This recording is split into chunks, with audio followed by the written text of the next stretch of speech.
What up, everybody? It's Sanitors, and we are here with Justice League, the San Diego Comic Con. What up, everybody? It's Sanitors, and we are here with the Justice League San Diego Comic Con trailer. Now, I'm really excited about this. This movie is kind of taking a little step back because Snack? Who wants to be snacking on snacks? Zack Snyder's daughter committed suicide, so he had to step back, which is a more than enough good reason to step out and bow out.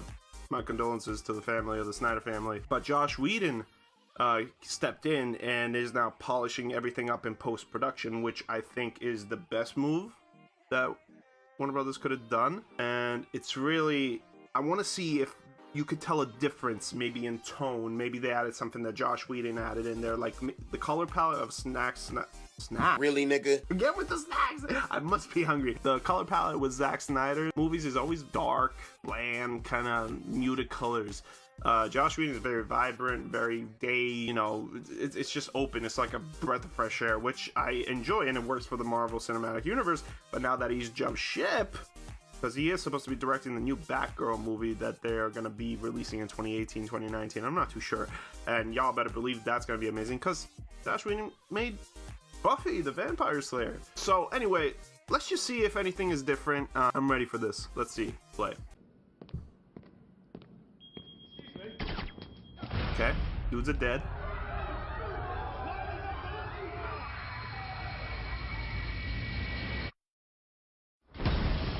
It's my girl. Ooh, she took that like a champ. Y'all, sorry. This weekend, Diana. Me? Yeah. Nothing very interesting. Listen, y'all. I have a crush on Gal Gadot. I'm just gonna put it out there. I'm sure half of the world does. Yes. Yo, he plays the perfect Jim Gordon. They said the age of heroes would never come again. It has to.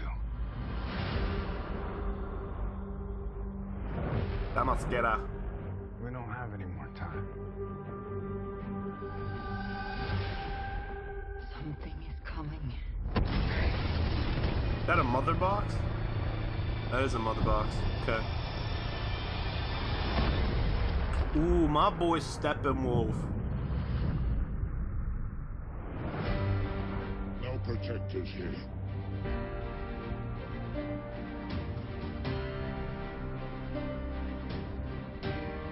No lanterns. No lanterns? What? Green Lantern? No Kryptonian. This world will fall.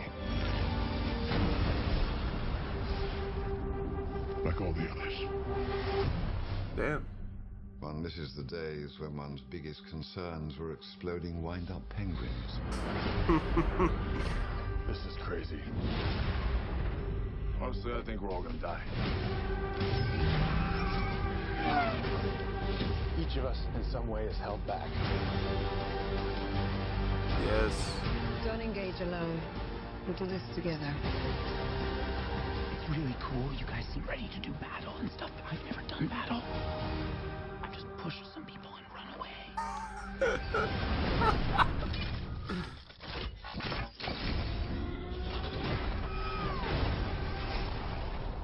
Relax, Alfred. I'll take it from here. Do I know you? Superman was a beacon to the world. He didn't just save people. Yeah. He made them see the best parts of themselves. All right. I don't recognize this world. We don't have to recognize him. That's what I'm talking about. That's a different color palette right there. That red, that ruby red that he's got in the background, that was different. Yeah, there it is. That's what I'm talking about. Damn, Jason Momoa, you crazy. How many of you are there? Not enough. Do you really think that... Oh, wow, they really just vanish. Huh? Oh. That's rude.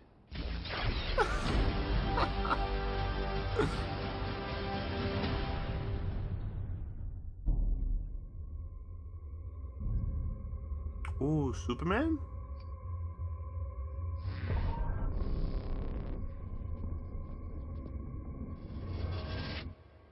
You said you'd come. Now let's hope you're not too late.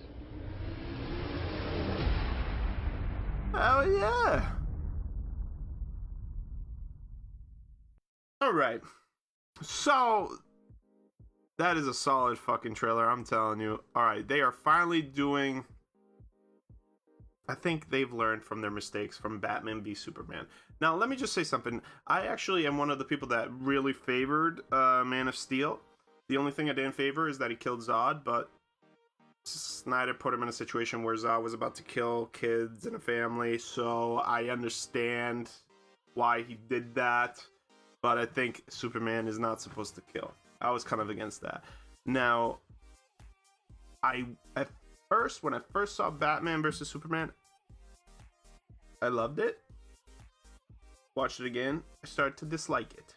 Now, here's what the problem is with Warner Brothers that they do, that what they did in that movie, or it's just, I feel they try to cram so much story in there that it is too much. They had a terrorist side of Superman, they had Doomsday Superman, they had Batman the Dark Knight Return storyline, then they had what is it, Lex Luthor, yeah, they had that storyline, so there was a lot of players. Then they were trying to throw the Justice League intro into them, like all these biohumans, and it's a lot of stuff for us to digest, and we cannot get attached to any of the characters because you're throwing so much in there.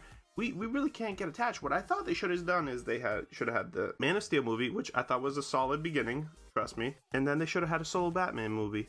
Then they should have introduced those two with the Batman v Superman. Then what they should have done after, which whatever came after, I'm assuming they should have had Suicide Squad come after, an in-between thing, which I'm a fan of Suicide Squad.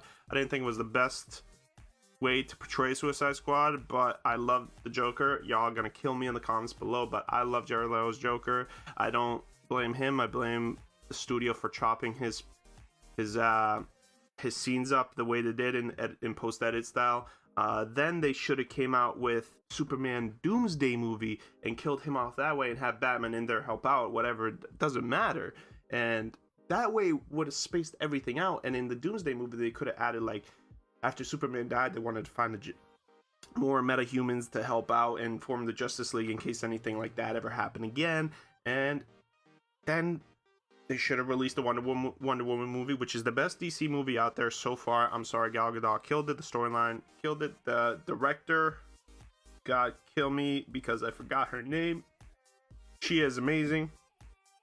They just try to cram so much in and try to play catch up with Marvel that it was their biggest downfall.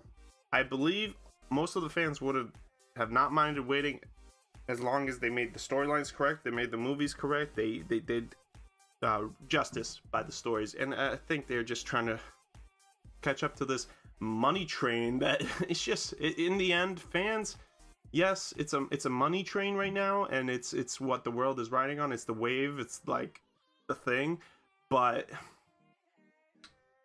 even if it's the new trend, comic book movies, nobody's gonna go watch it if it's a shit movie after a while. Sure, it still made a shit ton of money, but imagine how much more money it could have made if it was that much better. And I just feel like the DC universe is too crammed right now. They're just trying to hurry the shit up, and I don't appreciate that. I understand why they're doing that, but I don't want to understand it because that's just them trying to shove money in their pocket. But now that they're caught up to the Justice League, which was their big pinnacle that they wanted to get to, so this was the culmination of all those movies prior, except for Wonder Woman, because I believe that the director just wanted that to stand as its own thing. Like, it didn't revolve anything to do with the Justice League in the end, really, because that was just a Wonder Woman story, which I really appreciate. Now that the Warner Brothers is finally here, I hope that they take their time in their storylines and their movies, and they really plan it out. Now, there was news that the first Flash movie is called Flashpoint. I think it's too early in the game to do the Flashpoint movie. I'm sorry, too early in the game. I know there's probably other things in that are kind of turning the stones and making the machine roll. Like, I know Ben Affleck, they want to replace Ben Affleck for a younger Batman, so that's probably what they're going to do with the Flashpoint. They're going to throw that in there, and it just seems like they're going to cram so much shit in there, and I just don't appreciate it. But anyway, this trailer looks good. The movie looks good. Jason Momoa, I'm mostly excited about him because Aquaman is one of my favorite superheroes. He looks great. He is the part. Gal Gadot looks amazing. Cyborg looks great.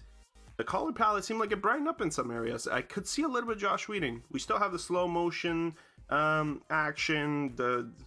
That's the pinnacle of Zack Snyder action. We still have some muted dark tones, obviously, which is fine in some areas, but it seemed like it is brightened up. Like the Wonder Woman bank scene where she busts through the door and dodges a bullet and fights off the bad guys. That was a little bit brighter. They mentioned Green Lantern. Or there is no lanterns. Steppenwolf was saying there's no lanterns, there's no Kryptonians, which is kind of cool. So I don't know if they're going to try to jam a Green Lantern in there, but I think they should not. Maybe as an Easter egg at the end of the movie. The Flash looks good. He seems like he is the comical relief. Jim Gordon looks great.